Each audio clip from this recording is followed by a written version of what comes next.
안녕하세요. 18살 김노아 학생 선교사입니다. 저는 기도응답으로 태어났는데요.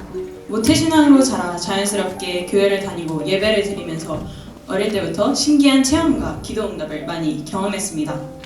제가 원하는 것이 있으면 생각만 해도 다 주님께서 공급해 주셨는데요. 토끼를 키우고 싶었는데 어느 날 외할머니 댁을 지나가시던 어떤 할아버지께서 토끼 2마리를 그냥 주시는 거예요. 그래서 갑자기 토끼를 키우게 되었고, 또 강아지를 키우고 싶었는데 엄마께서 비싸다고 안 사주셨거든요. 그런데 학교 앞에서 마주친 어떤 할아버지께서 동생에게 하얀색 아주 귀여운 스피치 강아지를 주시더니 우리 집 강아지가 새끼를 낳았다며 잘 키우라고 주셔서 키웠습니다. 그 강아지는 아주 하얗고 귀여워서 제가 이름을 모찌라고 지었는데요. 찹쌀떡 모찌처럼 생겼어요. 비록 지금은 근데 그 토끼도 강아지도 입양돼서 없습니다. 저는 천사를 만난 놀라운 경험도 했습니다. 제가 어릴 때부터 분리불안이 굉장히 심각했는데 동생이 폐렴으로 병원에 엄마와 입원하게 되었어요. 그래서 아빠와 제가 둘이 집에서 자게 된 적이 있었는데요. 아빠께서 새벽에 일찍 새벽 예배 차량 운행을 해야 해서 제가 혼자 집에 남게 된 상황이었어요. 그 다음날 아침에 엄마께서는 분리불안이 심각한 제가 어떻게 혼자서 잘 있었냐고 물으셨는데요. 사실 제가 새벽에 깼을 때 아빠는 안 계셨지만 천사가 제 옆에 나타나서 팔베개를 해줘서 다시 편안하게 잠들었습니다. 저희 아빠께서는 파킨슨 질환이 있으신데요. 이게 약을 먹어서 해결되는 게 아니라 불치병이라고 하더라고요.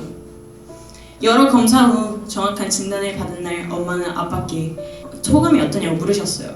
아빠는 아무렇지 않아 라고 말씀하셨는데 엄마가 아무렇지 않아가 뭐예요? 기쁨과 평강이 넘친다고 하셔야지 아무 것 없어요 라고 하셨어요. 엄마는 아빠께서 더 일찍 병에 걸리지 않으시고 그때까지 아빠의 건강을 허락해 주신 것이 얼마나 은혜이고 감사인지 고백하셨고, 근데 저는 아빠가 그렇게 파킨슨 질환에 걸렸다는 것을 듣고 너무 속상하고 괴로워서 엄마와 반대로 눈물만 펑펑 흘렸습니다.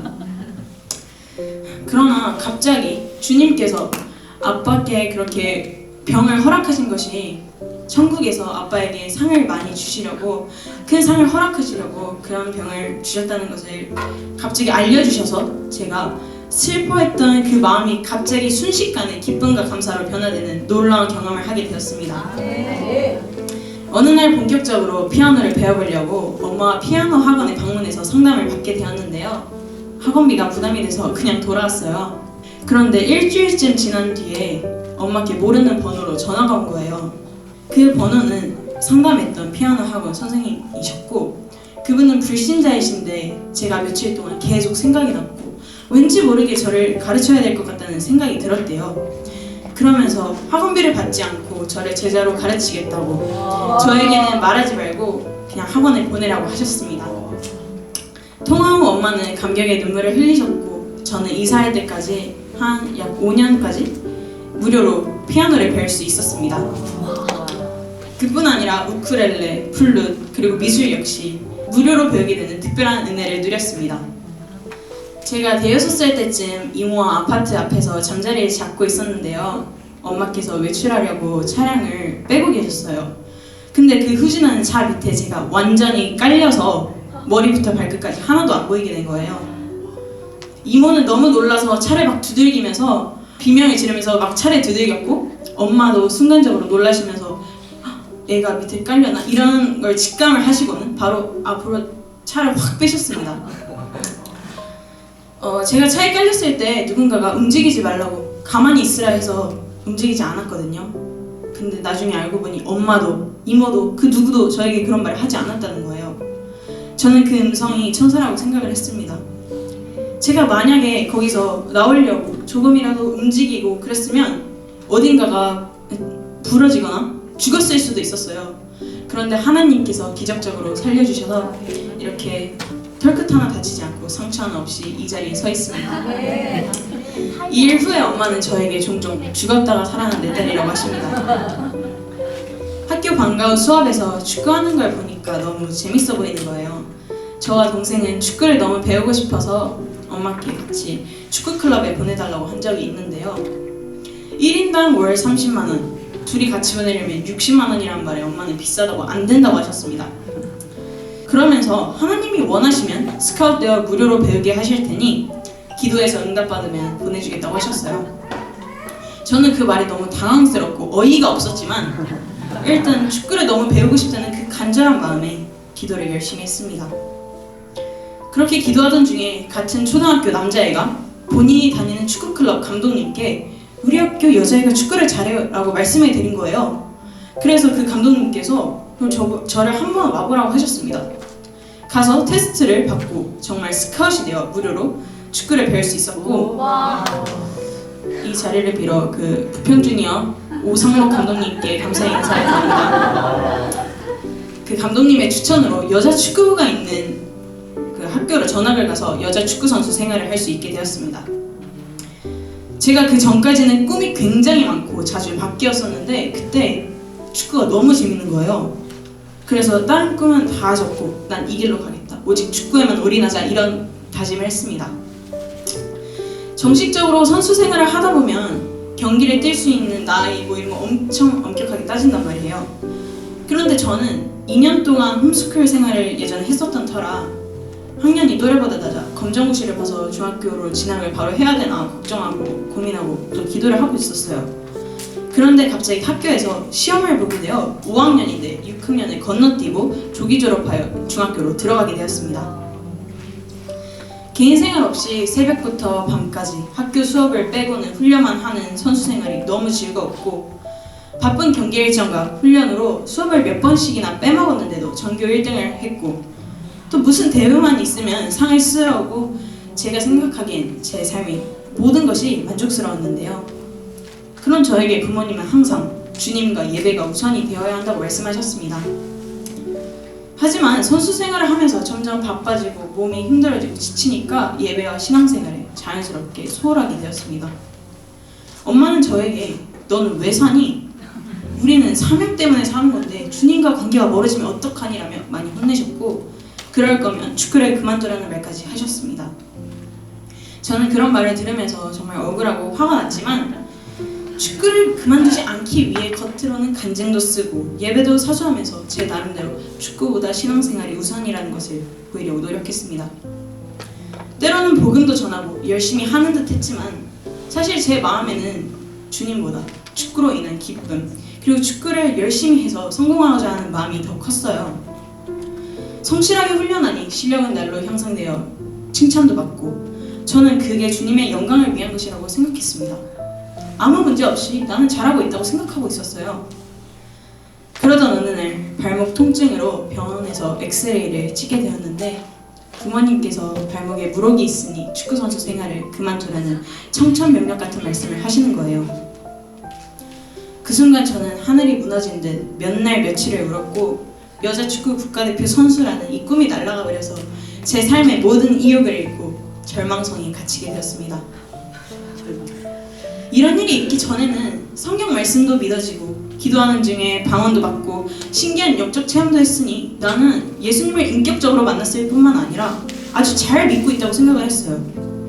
또 내가 기도하면 응답되고 내가 원하는 대로 되니까 하나님이 너무 좋고 나를 사랑하시는 게 확실했는데 고난이 찾아오고 힘들어지니까 하나님이 나를 사랑하지 않는 것 같고 나에게 왜 이런 일이 일어나는 건지 이해가 안 되고 답답하고 너무 힘들더라고요. 예수님의 제자들은 어떤 고난이 와도 기뻐하고 감옥에서도 찬양을 부르고 죽음 앞에서도 담대히 복음을 전했는데 왜 내 신앙은 이렇게 힘이 없는가 고민하게 되었습니다. 부모님께서는 무턱대고 믿으면 안 되고 확실한 증거를 통해 믿어야 한다고 말씀을 해주셨어요. 하나님의 방법대로 성경대로 흔들리지 않는 확실한 증거를 통해 믿어야 한대요. 근데 저는 이 말을 처음 들었어요. 그제서야 내 신앙에 힘이 없었던 이유가 확실한 증거를 통해 믿지 않았기 때문이라는 것을 알게 되었습니다. 신앙의 첫 단추를 내 방법대로 잘못 끼우니 문제가 생기면 믿음이 흔들리고 힘들어했던 거였습니다. 기독교는 예수님이라는 사람을 하나님으로 믿는 종교잖아요. 저는 어릴 때부터 이 사실을 아무 의심 없이 당연하게 받아들였는데 지금도 자기가 하나님이라는 사람이 엄청 많이 있더라고요. 북한에서는 김일성을 숭배하고 호주의 어떤 남자는 자기를 예수님이라 하고 그 어처구니 없는 주장을 믿고 따르는 신도들도 있더라고요. 한 신학대 교수님께서 이단 교주와 관련하여 쓰신 글을 봤는데요. 데살로니가 후서 2장 9절부터 10절 악한 자의 나타남은 사탄의 활동을 따라 모든 능력과 표적과 거짓 기적과 불의의 모든 속임으로 멸망하는 자들에게 있으리니 이는 그들이 진리의 사랑을 받지 아니하여 구원함을 받지 못함이라. 주님이 말씀의 능력과 표적과 기사를 입증하셨듯이 사탄 마귀도 그의 거짓말을 능력과 표적과 기사로 확증하려 한다. 마귀도 병고침, 기적, 능력, 체험을 똑같이 흉내낸다. 사람들이 놀라운 기적이 일어나는 것을 보면 껌뻑 넘어간다.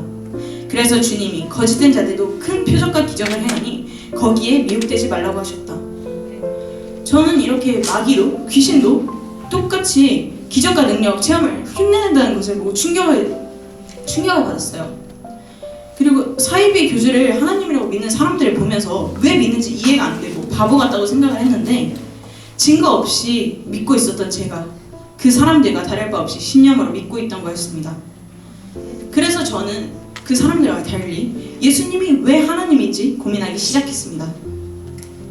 먼저 인터넷과 백과사전, 교과서에서 찾아봤더니 예수님께서는 역사적 실존 인물이셨고 2000년 전에 이스라엘이라는 나라의 베들레헴이라는 도시에서 한 남자로 태어나셨고 나사렛에서 유년 시절을 보내셨고 직업은 목수, 약 4명의 남동생들과 2명의 여동생들이 있었습니다. 여러분, 예수님이 왜 십자가에 못 박혀 죽었는지 아시나요? 우리가 보통 생각하는 건 내 죄를 위해서 죽었다 이렇게 생각을 하고 있잖아요. 근데 이건 역사적으로 이렇게 죽은 게 아니고 역사적으로는 그때 예수님이 자기가 하나님이라고 주장하니까 예수님이 사람으로 오셨는데 너무나 사람처럼 보이는데 그분이 하나님이라고 주장하니까 신성모독죄로 죽은 거였어요. 그분은 33세 청년일 때 자기가 하나님이라고 주장하다가 신성모독죄로 십자가에 못 박혀 죽고 4일 만에 부활하셨다고 역사에 기록되어 있는 거예요. 전능자 하나님이 이 땅에 오신다는 예언이 구약에 써 있잖아요. 하나님이 사람으로 태어나서 십자가에서 우리 죄를 위해 죽고 3일 만에 부활 그리고 승천하신다는 예언이 있는데 예수님이 그 구약에 예언되어 있는 자가 바로 나다라고 말씀하신 거예요. 근데 나이가 30대밖에 안 된 거죠. 과연 이분이 완전히 사람이신 이분이 하나님이시냐 이거죠. 100% 사람인데 이분이 100% 하나님이냐 여기에 모든 것이 달려있는 거예요. 예수님께서는 수많은 기적들, 물로 포도주를 만들고 38년 된 중풍병자를 고치시고 죽은 나사로 살리고 물 위 걸으시고 귀신 내쫓으시고 정말 놀라운 표적들을 많이 행하시고 또 자신이 하나님이라고 주장하셨지만 사람들은 예수님을 하나님으로 믿지 못하고 오히려 죽이려고 했어요. 요한복음 5장 18절 합독하시겠습니다. 시작! 유대인들이 이로 말미암아 더욱 예수를 죽이고자 하니 이는 안식일을 범할 뿐만 아니라 하나님을 자기의 신하고자 하여 자기를 하나님과 동등으로 삼으심이로라. 안식일을 범하고 자기를 하나님이라고 주장하니 죽이려 했어요. 요한복음 8장 58절부터 59절 말씀 시작! 예수께서 이르시되 진실로 진실로 너희에게 이르노니 아브라함이 나기 전부터 내가 있느니라 하시니 그들이 돌을 들어 치자오늘 예수께서 성령하면서 말하시냐. 아브라함보다 더 이전에 있었다. 자신이 하나님이라는 말에 돌로 쳐서 죽이려 했어요. 요한복음 10장 30절부터 31절 시작! 나와 아버지는 하나님이라 하시되 유대인들이 다시 돌을 들어 치려 하거늘. 나와 아버지는 하나다 이 말이 즉 자기가 하나님이라는 거잖아요. 이렇게 주장하시니 죽이려 했습니다. 요한복음 10장 32절부터 33절 시작! 예수께서 대답하시되 내가 아버지로 말미암아 여러 가지 선한 일로 너희에게 보이거늘 그 중에 어떤 일로 나를 돌로 치려 하느냐. 유대인들이 대답하되 선한 일로 말미암아 우리가 너를 돌로 치려는 것이 아니라 신성 모독으로 인함이니 내가 하나님이 제 하나님이라 함이로라. 신성 모독죄로 죽이려 하는 거죠. 분명히 사람이면서 자기가 하나님이라고 주장한다고 죽이려 하는 거예요. 예수님은 이 땅에서 우리와 다를 바 없는 100% 사람으로 사셨기 때문에 수도 없이 자신이 구약에 예언된 하나님이라고 말씀하시고 또 수도 없이 많은 그 기적과 능력들을 행하셨지만 사람들은 예수님을 하나님으로 믿지 못하고 십자가에 못 박았습니다. 그래서 믿지 못하는 사람들에게 하나님께서는 모든 사람들이 믿을 만한 증거를 주신 줄 믿습니다. 사도행전 17장 31절 말씀 보시겠습니다. 시작. 이는 정하신 사람으로 하여금 천하를 공의로 심판할 날을 작정하시고 이에 그를 죽인 자 가운데서 다시 살리신 것으로 모든 사람에게 믿을 만한 증거를 주셨음이니라 하니라. 아멘. 이 말씀은 바울이 선포하는 거예요. 하나님께서 예수라는 100% 사람을 하나님으로 믿을 수 있는 확실한 증거를 주셨다는 내용이죠. 믿을 수 있는 증거를 주셨음에도 불구하고 믿지 않으면 심판을 받는다는 거예요. 하나님께서는 무턱대고 그냥 믿으라고 하신 것이 아니고 모든 사람들이 믿을 만한 확실한 증거를 주고 그 증거를 통해 믿으라고 하셨고 모든 사람 안에는 남녀노소 누구나 빠짐없이 포함되어 있는 줄 믿습니다. 마태복음 12장 39절 말씀 보시겠습니다. 시작. 예수께서 대답하여 이르시되 악하고 음란한 세대가 표적을 구하나 선지자 요나의 표적밖에는 보일 표적이 없느니라. 아멘. 마태복음 16장 4절 말씀. 시작. 악하고 음란한 세대가 표적을 구하나 요나의 표적밖에는 보여줄 표적이 없느니라 하시고 그들을 떠나가시니라. 이 말씀들은 바리새인, 서기관, 사두개인들이 예수님께 당신이 정말 하나님이면 하나님의 아들이면 이 표적을 보여달라고 요구했을 때 예수님께서 직접 하신 말씀인데요. 예수님은 수많은 대단한 표적들을 보여주실 수 있었지만 오직 요나의 표적밖에 없다고 말씀하셨습니다. 다른 표적은 흔들릴 수밖에 없다고 말씀하신 거예요. 요나의 표적 밖에는 요나의 표적으로만 예수님을 하나님으로 믿을 수 있었습니다. 표적을 통해서 예수님이 하나님의 아들이신 것이 알아지는 줄 믿습니다. 구약의 예언대로 성경대로 이루어진 거예요. 십자가에서 죽으신 이분이 살아나셨다. 이 땅에서 부활하신 분이 이분밖에 없으니까 이분이 하나님이시다 라고 말씀하신 거였습니다. 이분이 부활하심으로 안식일을 생명처럼 지키던 유대인들이 주일에 예배를 드리게 되고 또 기독교가 세워졌어요. 흔들리지 않는 확실한 믿음은 확실한 물증 부활을 통해 생기는 거였어요. 요한복음의 기록 목적은 예수님이 바로 하나님이라는 것을 알려주기 위함이었습니다.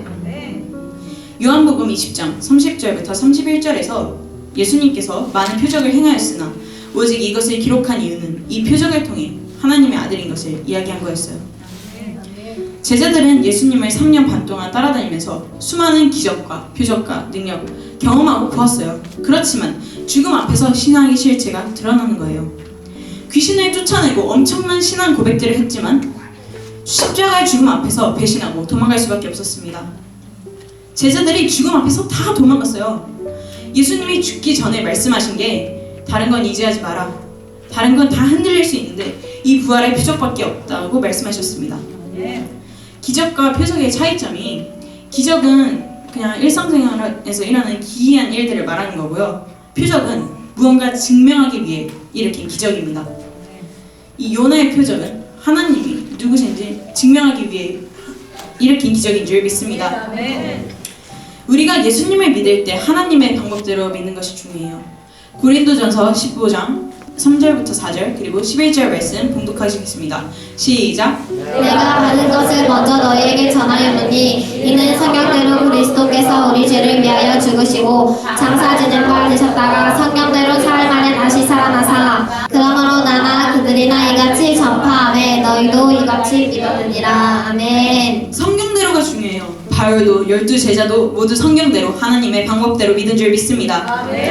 요한복음 2장 22절 말씀을 보면 예수께서 부활하신 후에야 제자들이 이 말씀하신 것을 기억하고 성경과 예수께서 하신 말씀을 믿었더라 라고 쓰여 있잖아요. 예수님께서 이 성전을 헐라 사흘 만에 다시 일으키리라 라고 십자가에서 죽었다가 부활하실 것을 미리 예언하셨는데 아무도 믿지 못했어요. 그 놀라운 기적, 능력들을 체험했던 제자들도 역시 예수님이 부활하신 후에야 부활을 통해 성경과 예수님을 믿게 되었어요. 요한복음 20장 28절 말씀 보시겠습니다. 시작. 도마가 대답하여 이르시되 나는 주님이시오 나의 하나님이시니라. 아멘. 도마 역시 부활의 주님을 만나자마자 역사의 획을 가르는 놀라운 고백을 하게 되었습니다. 사도행전 1장 22절, 26절을 보니 가룟 유다를 대신하여 마띠아를 제자로 뽑았는데요. 다 같이 읽어볼까요? 시작. 항상 우리와 함께 다니는 사람 중에 하나를 세워 우리와 더불어 예수께서 부활하심을 증언할 사람이 되게 하여야 하리라 하거늘. 제비포가 제자의 자격 또한 예수님의 부활을 증언할 자였습니다. 예수님을 하나님으로 증거하려면 예수님이 하나님의 아들이라는 확실한 증거를 가지고 있어야 하는 줄 믿습니다. 증거를 통해 믿으니 어떤 상황에서도 예수님이 살아계신 것과 이분이 나를 사랑하시고 나와 함께 하신다는 사실이 정말 흔들리지 않게 되었습니다. 성경의 모든 말씀을 그냥 그대로 믿게 되었어요. 삶의 우선순위가 바뀌고 가치관이 바뀝니다. 말씀대로 이 세상은 잠시 잠깐 안개, 장망성이라는 것이 알아졌고 영원한 것을 위해 살고 싶어졌습니다.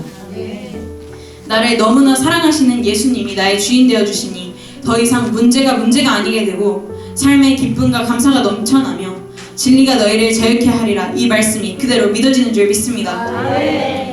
원래 저의 계획은 제가 국가대표가 되어 경기에서 골을 넣고 하나님께 영광 돌리는 사람이 되자, 그래서 사람들에게 영향을 미치고 또 그 사람들을 전달해야겠다, 이거였거든요.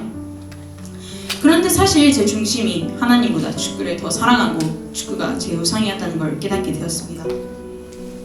제가 하나님보다 학교 친구들, 사람들의 인정, 인기, 명예, 성공 등을 더 중요시했더라고요.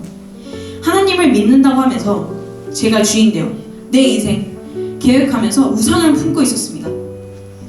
저는 주님께 절대 축구는 그만두기 싫다고, 이거 아니면 안 된다고, 이것만이 내 길이라고 고집부리고 있었습니다. 예수님이 하라는 대로 하면 내 인생이 정말 힘들어질 것 같고 낙이 없고 감당할 수 없을 것 같고 쫄딱 망할 것 같은 생각이 있었어요. 그런데 축구를 그만두면 삶이 지루할 것 같다는 것은 저의 큰 착각이었습니다. 새로운 중학교로 전학 가서 밴드부에서 공연도 하고 광고도 찍고 학교 대표로 나간 대회에서 대상도 타고 상금과 장학금도 많이 타고 정교회장도 당선되고 정말 주님께서는 제가 예상치 못한 놀라운 계획들을 세워놓으시고 저를 인도하신 거였는데 저는 주님을 오해하고 믿지 못했습니다. 제가 며칠 전에 발목이 아파서 다시 병원에 가게 된 적이 있었어요. 그때 또 엑스레이를 찍어서 무록을 보게 되었는데 그 축구를 그만둘 당시에는 무록이 있다는 것만 듣고 직접 보지는 못했는데 이번에 발목에 무록이 있는 것을 직접 눈으로 보게 되었습니다. 근데 그게 너무 제 생각보다 크고 징그러운 거예요. 그리고 의사 선생님께서 만약에 축구선수 생활을 계속 하다가 다쳐서 부러지거나 이렇게 안 좋게 되면은 평생 못 걸을 수도 있다는 말씀을 하셨습니다. 저는 하나님께서 제가 축구를 그만두게 하신 것이 얼마나 은혜이고 감사한지 그때 깨닫게 되었고, 만약에 제가 그때 계속 축구를 하고 있었으면 이런 경험도 간증도 없었겠죠. 제가 예수님을 믿는다고 하면서 여전히 내가 주인 되어 내가 원하는 대로 내 생각대로 하려 했다는 중심이 드러나게 되었습니다. 고아처럼 그분의 사랑에 대한 신뢰가 없었어요. 왜 그동안 주님의 사랑을 믿지 못했을까 죄송한 마음이 들었고, 예수님을 주인으로 믿는다고 말은 하면서도 그분의 사랑을 믿지 못했던 죄를 회개하고 나를 가장 사랑하시는 그분께 나의 모든 것을 통치하시도록 내 삶의 운전대를 맡겨드렸습니다. 잠언 16장 9절 말씀 봉독하겠습니다. 시작. 사람이 마음으로 자기의 길을 계획할지라도 그의 걸음을 인도하시는 이는 여호와시니라. 아멘. 내가 아무리 계획해봤자 하나님이 오케이 하시지 않으시면 그대로 되는 게 없었어요. 그리고 내가 아무리 원하지 않아도 하나님의 계획 안에 있는 것이면 그대로 되는 줄 믿습니다. 나의 주인이신 이분이 어떤 분인지 깨달아지면 그분의 사랑이 믿어지고 하나님의 절대 주권으로 나에게 허락된 모든 상황이 최고의 길이라는 것이 깨달아지는 줄 믿습니다. 마가복음 16장 15절 보시겠습니다. 시작. 또 이르시되 너희는 온 천하에 다니며 만민에게 복음을 전파하라. 아멘. 부활체를 입으신 예수님께서 제자들에게 마지막으로 유언처럼 하신 말씀인데요. 온 천하에 다니며 복음을 증거하라고 복음 전도가 얼마나 중요한지 말씀하셨습니다. 부활의 주님을 만나니 예수님께 사명을 받는 거예요. 요한복음 20장 21절 말씀 보시겠습니다. 시작. 예수께서 또 이르시되 너희에게 평강이 있을지어다. 아버지께서 나를 보내신 것 같이 나도 너희를 보내노라. 아멘. 예수님께서 이 땅에서 생명을 버리신 것처럼 우리를 이 땅에 보내신 이유가 바로 사명이었습니다. 성령의 역사로 부활하신 주님을 내 마음의 주인으로 영접하니 성령님께서는 영혼에 대한 마음을 부어주시더라고요. 이 기쁜 소식을 너무 전하고 싶은 거예요. 제가 예전에는 영혼에 대한 큰 마음도 없었고 또 부끄러워서 전도를 못했었어요. 그런데 예수님께서 주인이 되어주시니 이미 하늘나라의 대사가 되었고 이미 사명자가 되었고 이미 강한 용사, 이미 다 가진 자가 되어 신분이 바뀌어 지금은 누구를 만나도 담대히 복음을 전하고 있습니다. 주님과 함께하는 삶은 이 세상이 주는 기쁨과는 비교할 수 없는 엄청난 기쁨이 있는 삶입니다. 제가 작년 학교에서 코로나로 인해 몇 년 만에 축제가 열렸었는데요. 크리스마스 시즌인데다 상품도 걸려있어서 전교생들이 들떠서 허영시장처럼 화려하게 준비하며 부푼 기대를 안고 있었습니다. 저 역시 전교회장으로서 공연을 하나 해달라는 요청을 받았는데요. 이 소식을 들은 제 친구들은 같이 춤을 추자고 하고 같이 노래를 부르자고 하고 여러 동영상을 보내서 같이 하자고 제안을 했어요. 근데 그 친구들이 보낸 춤이나 노래는 사람들이 모두 좋아할 만한 세상에서 인기를 많이 얻은 춤과 노래였습니다.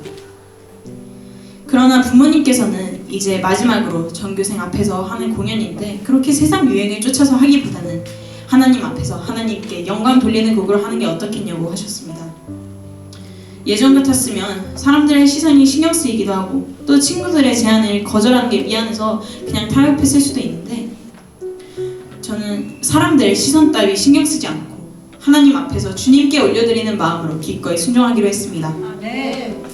부르신 곳에서라는 찬양을 선택해서 일렉 연주 공연을 하기로 했는데 시간이 촉박해서 너무 연습하는 게 힘들었지만 열심히 최선을 다했습니다. 제가 그때 이 학교를 졸업해서 어디를 가서든 부르신 곳에서 하나님을 예배하는 예배자가 되기를 소망하는 마음으로 기쁘게 연주를 했고 이 찬양을 아는 많은 선생님들과 친구들이 같이 따라 불러주어서 힘이 되었습니다. 그렇게 저의 작은 순종을 하나님께서 너무나 기쁘게 받으시고 순종의 열매를 맺게 해주셨습니다. 평소 연락이 없던 친구가 갑자기 찬양을 듣고 너무 감동이 되었다고 너 덕분에 기호강을 했다면서 연락이 왔고 또 이 일을 계기로 친해지게 되었고 지금은 COG로 우리 교회에서 섬기고 있습니다. 크리스천 선생님들 중에서는 너무나 자랑스럽다며 기특하다며 응원과 축복의 문자도 보내신 분도 계셨어요.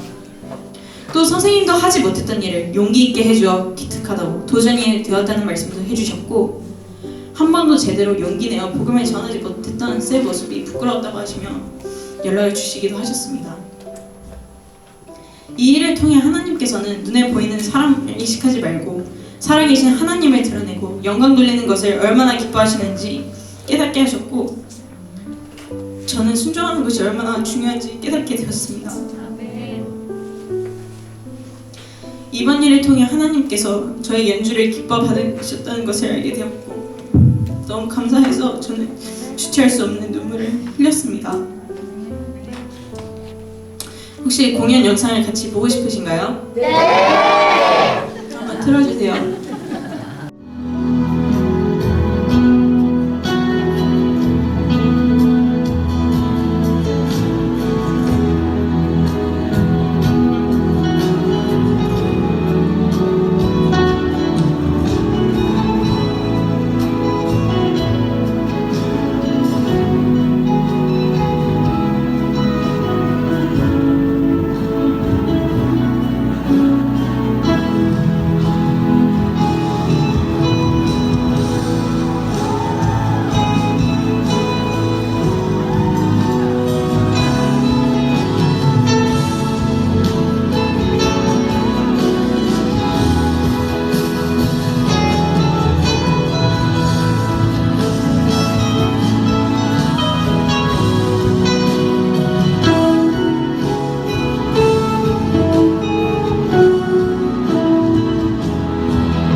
기도하겠습니다. 우리 교회에는 학생부 예배가 따로 없었는데 하나님께서 다음 세대를 살려야 한다는 말씀을 강하게 주셔서 학생부가 세워지길 매일 저녁 8시마다 기도 시간을 정해 함께 간절히 기도했습니다. 그런데 놀랍게도 기도가 응답되어 예배 처소가 생기고 2달 전부터 학생들이 하나둘 전도되어 학생부 예배를 드릴 수 있게 되었습니다. 하나님께서 얼마나 다음 세대 영혼들을 살리기 원하셨는지 그 마음이 전해져 감동이 되었습니다. 저는 교회에서 학생 간사로 세워져 섬기게 되었고 매주 새로운 영혼들이 와서 기쁨과 감격의 예배를 드리고 있습니다. 아이들이 점점 변화되어지고 다들 예배드리는 것이 너무 행복하다고 주일이 너무 기다려진다고 고백해서 감사할 따름입니다. 저는 지금 이렇게 10대 때 사역을 할 수 있다는 것이 꿈만 같고 제자들과 동일한 부활의 증인의 삶을 살 수 있다는 것이 너무나 은혜이고 감사입니다. 제가 축구를 그만두고 한동안 엄청난 우울증과 자기연민에 빠져 힘들어했었는데 그때 우리 교회 공동체 지체들이 없었더라면 지금의 저는 없었을 겁니다. 제가 가장 힘들었을 때 옆에서 교제를 해주고 여기저기 데려가주고 맛있는 것을 사주고 함께 기도해주며 영적 싸움을 함께 해주었습니다. 나의 슬픔과 고통을 자신의 일로 여기고 응원하며 늘 함께 곁을 지켜주는 하나의 가족이 있어 큰 힘이 됩니다.